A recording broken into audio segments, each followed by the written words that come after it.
வணக்கம். இன்றைய முக்கிய செய்திகள். பாலமேடு ஜல்லிக்கட்டில் சிறந்த மாடுபிடி வீரராக அஜித் அவர்கள் தேர்வு செய்யப்பட்டார்.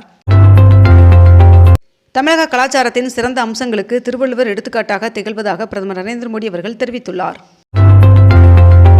சென்னை மாநகராட்சி சார்பில் மாதாவரம் மணலி ஏரிகள் 24 கோடி செலவில் புனரமைத்து சுற்றுலா தலமாக மாற்றப்பட்டு பல்வேறு அம்சங்களுடன் படகு குழாமும் அமைக்கப்பட்டுள்ளது. மதிமுக மாவட்ட செயலாளர்கள் கூட்டம் சென்னையில் வருகின்ற ஜனவரி 23ஆம் தேதி நடைபெறும் என்று வைகோ அவர்கள் அறிவித்துள்ளார். வல்லக்கோட்டை முருகன் சுவாமி கோவிலுக்கு 5,50,000 மதிப்பில் புதிய மயில் வாகனம் வழங்கப்பட்டது.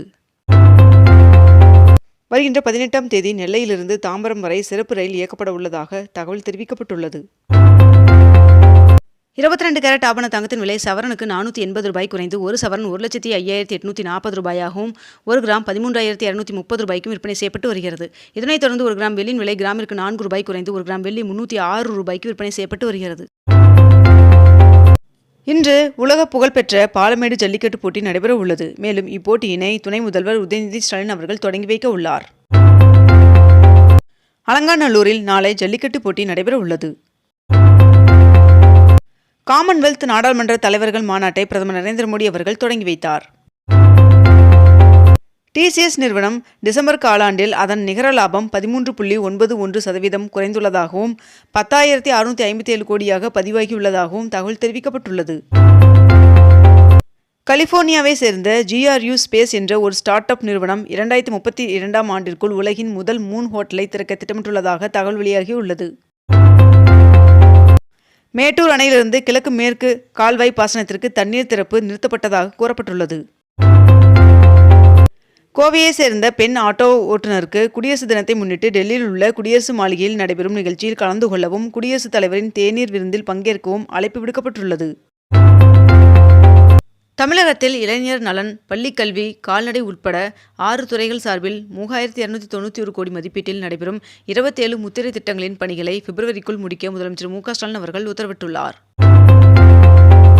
இந்தியா ஐரோப்பிய இடையே தடையில்லா வர்த்தகம் ஒப்பந்தம் வருகின்ற ஜனவரி 27ஆம் தேதி கையெழுத்தாக உள்ளதாக தகவல் வெளியாகியுள்ளது. அவனியாபுரம் ஜல்லிக்கட்டு போட்டியில் பாலமுருகன் அவர்கள் 22 காளைகளை அடக்கி முதல் பரிசை பெற்றுள்ளார். தமிழகத்தில் பொங்கல் பண்டிகையை முன்னிட்டு அதிக கட்டணம் வசூலித்த ஆம்னி பேருந்துகளுக்கு 44 லட்சம் ரூபாய் அபராதம் விதிக்கப்பட்டுள்ளது. நீட் முதுநிலை சேர்க்கைக்கான தகுதி மதிப்பெண் விகிதம் குறைக்கப்பட்டுள்ளது. மகாராஷ்டிராவில் 29 மாநகராட்சிக்கான உள்ளாட்சி தேர்தலுக்கான வாக்குப்பதிவு நடைபெற்றது.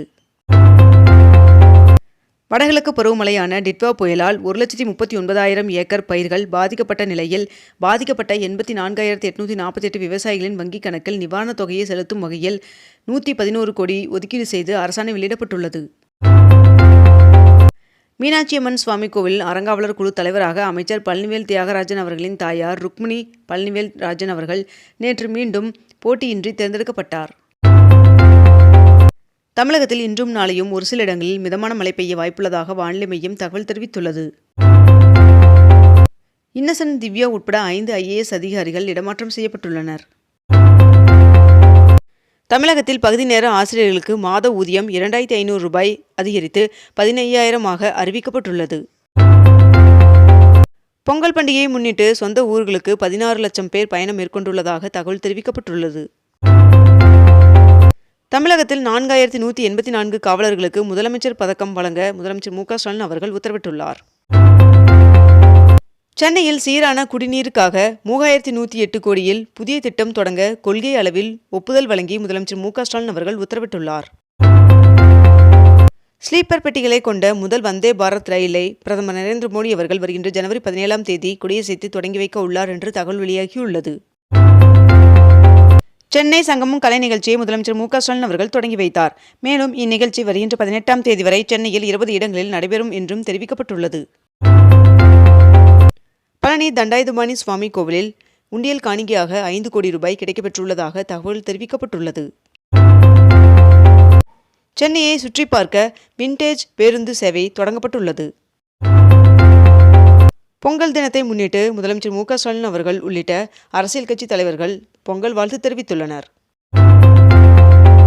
உச்சநீதிமன்ற உத்தரவின்படி ஜூன் 30ஆம் தேதிக்குள் பெங்களூரு மாநகராட்சிக்கு தேர்தல் நடத்தி முடிக்கப்படும் என்று துணை முதல்வர் டி.கே. சிவக்குமார் அவர்கள் தெரிவித்துள்ளார்.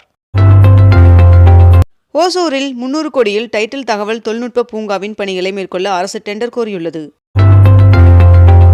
தஞ்சாவூர் பெரிய கோவிலில் மழைநீர் தேங்காத வகையில் இந்திய தொல்லியல் துறை சார்பில் தரைத்தளம் அமைக்கும் பணி நேற்று தொடங்கியது. பொங்கல் பண்டிகையை முன்னிட்டு அதிக கட்டணம் வசூலித்த 30 ஆம்னி பேருந்துகள் மீது நடவடிக்கை மேற்கொள்ளப்பட்டுள்ளதாக போக்குவரத்து மற்றும் சாலை பாதுகாப்பு ஆணையரகம் தகவல் தெரிவித்துள்ளது. தமிழகத்தில் சர்வம் ஏஐ நிறுவனம் சார்பில் 10,000 கோடியில் செயற்கை நுண்ணறிவு தகவல் மையம் அமைப்பதற்கான ஒப்பந்தம் முதலமைச்சர் மு.க. ஸ்டாலின் அவர்கள் முன்னிலையில் கையெழுத்தானது. பிரதமர் நரேந்திர மோடி அவர்கள் பொங்கல் பண்டிகையை முன்னிட்டு தமிழக மக்கள் உள்ளிட்ட உலகெங்கும் வாழும் தமிழர்களுக்கு இனிய பொங்கல் நல்வாழ்த்துக்கள் தெரிவித்துள்ளார். தமிழ்நாடு பால் உற்பத்தியாளர் கூட்டுறவு இணையத்தின் சார்பில் 80 கோடியில் 8 முடிவற்ற திட்டப்பணிகளை முதலமைச்சர் மு.க. ஸ்டாலின் அவர்கள் திறந்து வைத்துள்ளார்.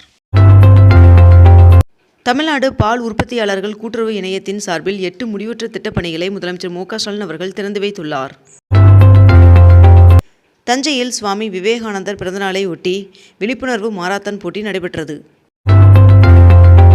மாபெரும் தனியார் துறை வேலைவாய்ப்பு முகாம் மூலம் தேர்வு செய்யப்பட்ட 3 லட்சமாவது நபருக்கு பணி நியமன ஆணையை முதலமைச்சர் மு.க. ஸ்டாலின் அவர்கள் வழங்கினார். முதலமைச்சர் மு.க. ஸ்டாலின் அவர்கள் வருகின்ற ஜனவரி 17ஆம் தேதி அலங்காநல்லூர் ஜல்லிக்கட்டு போட்டியை காண்பதற்காக அலங்காநல்லூர் செல்ல உள்ளதாக தகவல் வெளியாகியுள்ளது. சித்தூர் காணிப்பாக்கம் கோவிலில் 1,51,00,000 ரூபாய் உண்டியல் காணிக்கை கிடைக்கப்பெற்றுள்ளது. தமிழகத்தில் பொங்கல் பண்டிகையை முன்னிட்டு ஆம்னி பேருந்துகளில் அதிக கட்டணம் வசூலித்தால் மேற்கண்ட இந்த உதவி எண்களில் புகார் தெரிவிக்கலாம் என்று தெரிவிக்கப்பட்டுள்ளது. வாடிக்கையாளர்களுக்கு 10 நிமிடத்தில் பொருட்கள் டெலிவரி செய்யும் முறையை பிளிங்கிட் நிறுவனம் ரத்து செய்துள்ளது. தமிழ்நாடு ஊர்காவல் படையில் முதற்கட்டமாக 50 திருநங்கைகள் உறுப்பினர்களாக சேர்க்கப்பட்டுள்ளனர். முன்னணி வீரர் வீராங்கனைகள் பங்கேற்கும் இந்திய ஓபன் பேட்மிண்டன் போட்டிகள் தொடங்கப்பட்டுள்ளது. சென்னை முழுவதும் சீரான குடிநீர் விநியோகத்தை உறுதி செய்ய 98 கிலோமீட்டர் நீளம் பிரதான சுற்றுக்குழாய் அமைக்கும் திட்டத்திற்கு முதலமைச்சர் மு.க. ஸ்டாலின் அவர்கள் ஒப்புதல் வழங்கியுள்ளார். ரயில் ஒன் செயலி மூலம் முன்பதிவில்லாத டிக்கெட் எடுப்பவர்களுக்கு 3% கட்டண சலுகை வழங்கப்படுகிறது. சென்னையில் பிரதமர் நரேந்திர மோடி அவர்கள் பங்கேற்கும் மாநாடு நடைபெற உள்ளதாக தெரிவிக்கப்பட்டுள்ளது. தமிழகத்தில் நியாய விலைக் கடைகளில் விரல் ரேகை சரிபார்ப்பு முறையில் தொழில்நுட்ப கோளாறு ஏற்பட்டாலோ அல்லது முதியவர்கள் மற்றும் கடின உழைப்பாளர்களுக்கு போதிய அளவில் விரல் ரேகைகள் பதிவாகாத நிலை ஏற்பட்டாலோ அவர்களுக்கு மாற்றாக விழித்திரை சரிபார்ப்பு முறை மூலம் பொங்கல் பரிசு வழங்க அறிவுறுத்தப்பட்டுள்ளது. இத்துடன் இன்றைய தலைப்புச் செய்திகள் நிறைவடைகின்றன. மேலும் இதுபோன்ற அண்மை தகவல்களை உடனுக்குடன் தெரிந்து கொள்ள அக்னிபூ சேனலை சப்ஸ்கிரைப் செய்து கொண்டு தொடர்ந்து இணைந்திருங்கள். நன்றி, வணக்கம்.